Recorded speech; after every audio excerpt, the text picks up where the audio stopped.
Welcome to Scorched Earth and a general mid-month reading for the sign of Aries, Sun, Moon or Ascendant for the last 2 weeks of March. I hope you are. I'm using the Llewellyn Tarot for you today.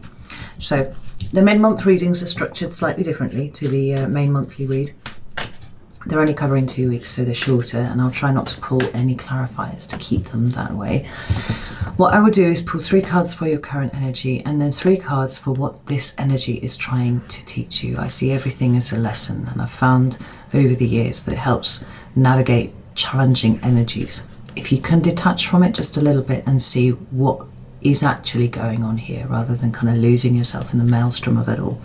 So sometimes it's not trying to teach you something, sometimes it's trying to lay a foundation for what comes next, right? But in any event, being able to identify what it is, I think is really, really useful. So after that, we'll pull 3 cards of advice, and yeah, we'll see how it goes.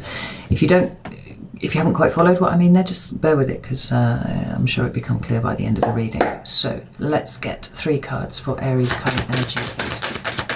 Well, 2 cards come out together. We have the 4 of Cups and we have the Knight of Swords there. Whoa.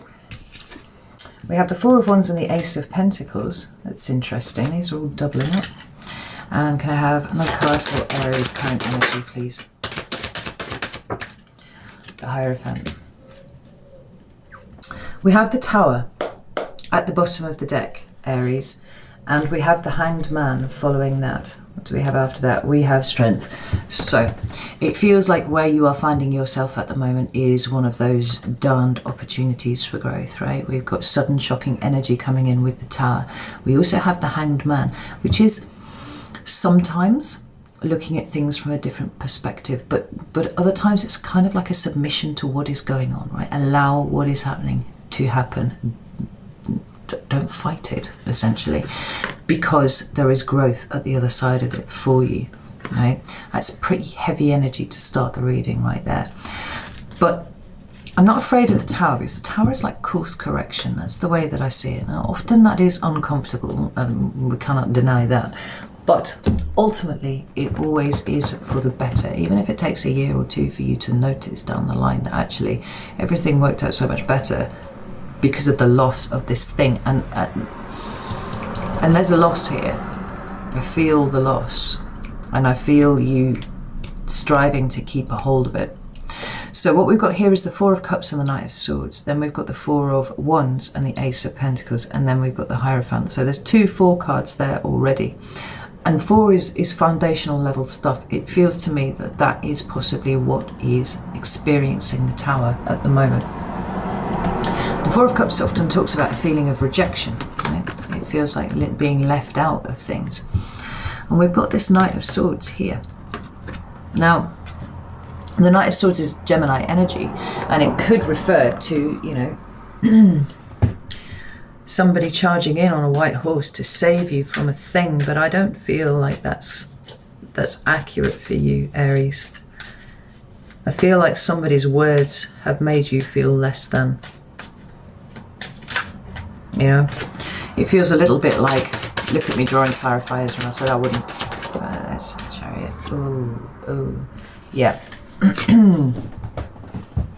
Got the Tower at the bottom of the deck, right? Followed by the King of Cups. This is an opportunity for growth. We have you sitting in an energy of abandonment, actually, is how it feels. It feels like you've been kind of cut adrift from people at the moment. And this Knight of Swords rushing in here, I feel is the one who actually made you feel like this.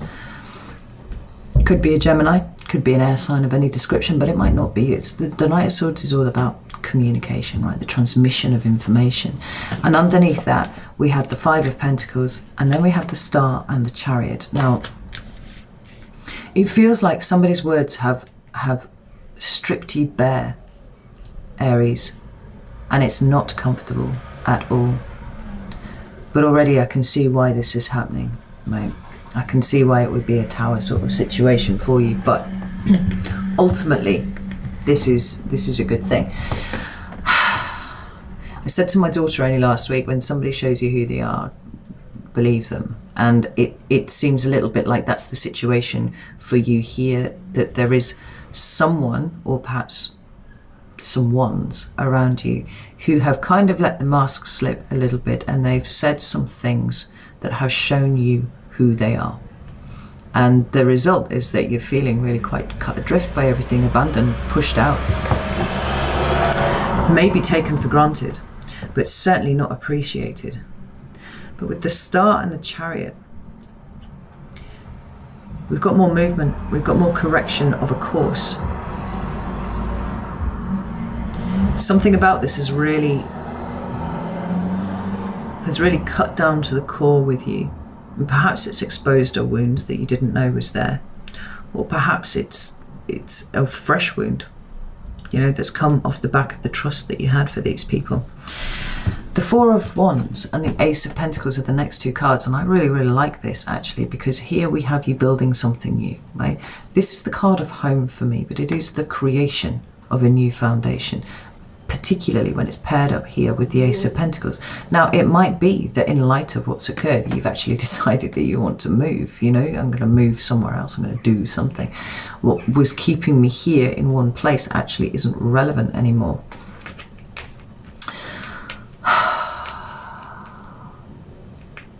But wherever we have a tower, what we really like to see is an ace coming after it, and it's right there.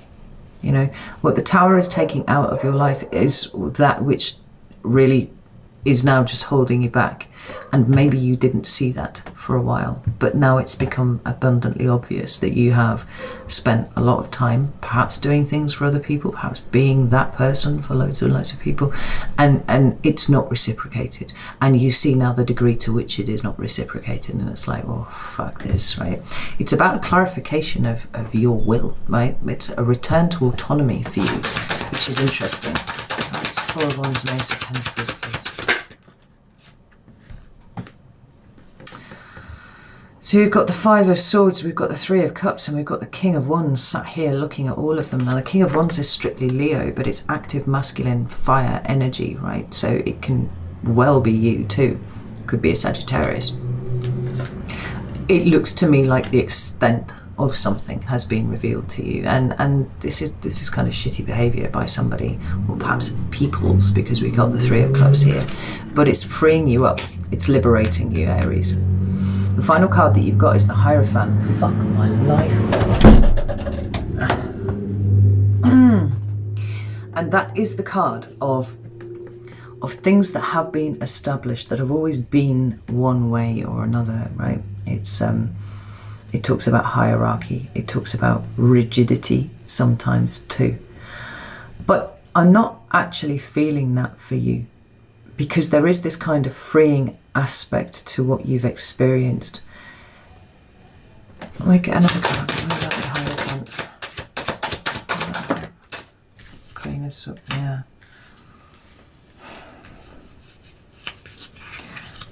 It's the card of Taurus, and it's fixed earth. But with this Three of Pentacles at the bottom of the deck, which is often about cooperation and collaboration and working together with other people. It feels to me like you're picking your shit up and you're going home, Aries. But maybe home is what's changing for you, do you know? The other aspect of the Hierophant that I wanted to bring up is this element of teaching that is implied by this card. You know, the Hierophant is a teacher. He is, you know, a spiritual leader. He gives spiritual guidance. And I think that perhaps you've realised you've learned everything that there is to learn from this situation now, and it's time to move on. The three cards that came out underneath that, I was only going for one, but there we go, was the Page of Swords, the Queen of Swords, and the Nine of Wands. And these two sword cards here, this sword hierarchy, we've got the discovery of new information, right? I see it as expanding your thinking, and that necessarily happens when you get more information coming into a situation. But the Queen of Swords is about sifting that information. She's about being very discerning about what you take moving forwards. And then we've got the Nine of Wands, which is absolutely a card of boundaries and maintaining and erecting and, you know, all of those things, your boundaries. It seems like this information that you've received, this communication that you've received from people, has been like, No. And where you might, you know, for all your feisty and stuff, you're all just as guilty as internalizing stuff as the rest of us, you know. Where at one point you might have gone, oh, and been somewhat, maybe a little cowed by what, you know, what come in. It's just like, no, I've outgrown this situation. That's how it feels. Let's have a look at the lesson. What's the lesson here for Aries, please? What's this energy? Whoa. Now there's a combination. We have the Lovers and Judgment card combined, coming out together. Both of these cards talk about decisive thinking, right? The Lovers card is a card of conscious co-creation and a card of manifestation to that end, right? But it's about working with energies. It's about making decisions that affect your life, certainly, but doing it in the knowledge that it will affect your life. That's why it's conscious co-creation, because you're like, I want to change something, so I'm going to do it. Rather than sitting there and feeling sorry for yourself, which a lot of other people would do, you're like, I need to do this now. And then we have the Judgment card, which is sometimes the resurrection of old circumstances and things like that. And we could certainly see that being possible if this was some sort of, you know, long dormant internal wound that something about the situation has touched. But ultimately, it is about making a judgment on something. You know, the other way of looking at this is that this is a second chance to do something that you actually want. Right? Something that you stopped yourself from doing in the past. That's possible too. Another card for the lesson for Aries. For fuck's sake. We've got the, is that the the Two of Swords in reverse. You're now looking at something that you kind of refused to look at for a long time, right? The Two of Swords for me is like a willful blinding to a situation, not looking at the emotions involved with it, not considering the intuitions that you have or the insight that you might be getting in here. Just being all like, no, thinking, only thinking. But coming out in the reverse as it has done for you, it's like, no, I'm going to turn around and actually look at these things now. One more card for Aries, please. Thank you. And we've got the King of Cups. Right? This feeling that I've got that you've outgrown your circumstances and your surroundings is really, really strong. I feel like you have evolved emotionally, and I don't think the people around you have kept up, and they're not supposed to. Right? There's definitely some sort of pulling away that's going on here that's necessary for you, but not doing it in the spirit of, you know, of spite or volatile behavior, nothing like that. It's just a kind of, okay, well, now it's time. I need to move away from these people and their influence. Right, let's get some cards of advice for Aries. Fucking hell, right? So we have the Moon, we have the Queen of Wands, there's you, and we have the Nine of Swords. The Nine of Swords and the Queen of Wands came out together, so let's go one more. Two of Wands, yeah. At the bottom of the deck, we've got the Five of Cups. That is a card of grief. It's a card of bereavement. It's a card of loss. It's sometimes possible to see this card as a card of resentment and envy and bitterness, right? It's a natural follow-on from the Four of Cups that was the very first card that came out for you. However, I think that it's really important that you don't succumb to this sort of feeling, right? It's all about focusing on what's lost here, and it's about ignoring what remains. But for you, with this Knight of Pentacles underneath, oh, and indeed the Ace of Wands and the Temperance card there, right? It's about pulling from this situation the important things, the things that you learned, right? And moving out into the world with those front and center and starting again. That's the second ace that we've got for you here, right? It's a reinvigoration, but this is the ace that I want to see for a fire sign. And here it is for you. And then we've got Temperance, your sister fire sign of Sagittarius, bringing the healing to the situation. It's like, release it, let it go, accept it for what it is. Take the important things out of the situation, but leave the rest of it behind. Do not allow yourself to get stuck or stagnate here. So these cards of advice, we have the Moon and this Queen of Wands and Nine of Swords and the Two of Wands. Like, the moon is all about the things that are hidden, right? Now, sometimes that can be secrets in a situation, for sure. But it's also the card of the non-conscious, the subconscious, you know, the things that are hidden within you. It's a card of kind of going and looking for those things, seeing what your subconscious has to say on the matter. So there are two ways of looking at this. And the first is that maybe you don't have quite all of the information yet. That's possible, right? There are still things that are being in some way obscured from your vision. But I think more likely it's asking you to go within and really sit with your value system, what makes you feel good, and match it off against what is going on right now. Because the next card that you've got is this Nine of Swords and Queen of Wands, and I feel very strongly that you have been made to feel like this because you've just shown up as who you are, you know? So maybe it is that you've been asserting yourself over something, or, you know, you've been boundaries, you know, asserting your boundaries and that sort of thing. But whatever it is, there's something fundamental about you that is being rejected by the people around you, and that's okay.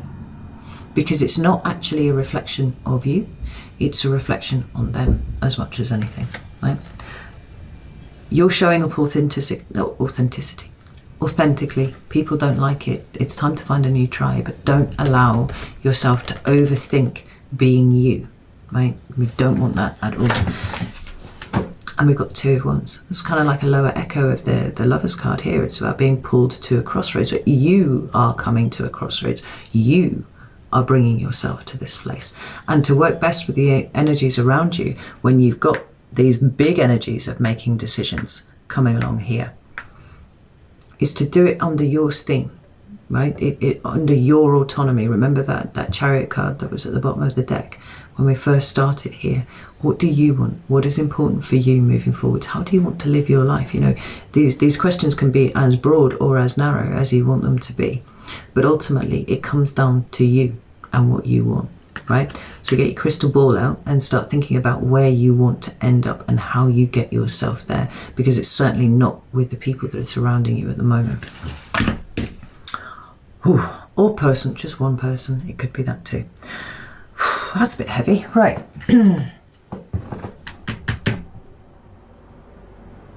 But it's a good thing too. It's time, right? It's time for a new start. It's time for freshening up things a little bit. So this is what I have for you. Right? Know that I love you all very, very much, and I will see you soon.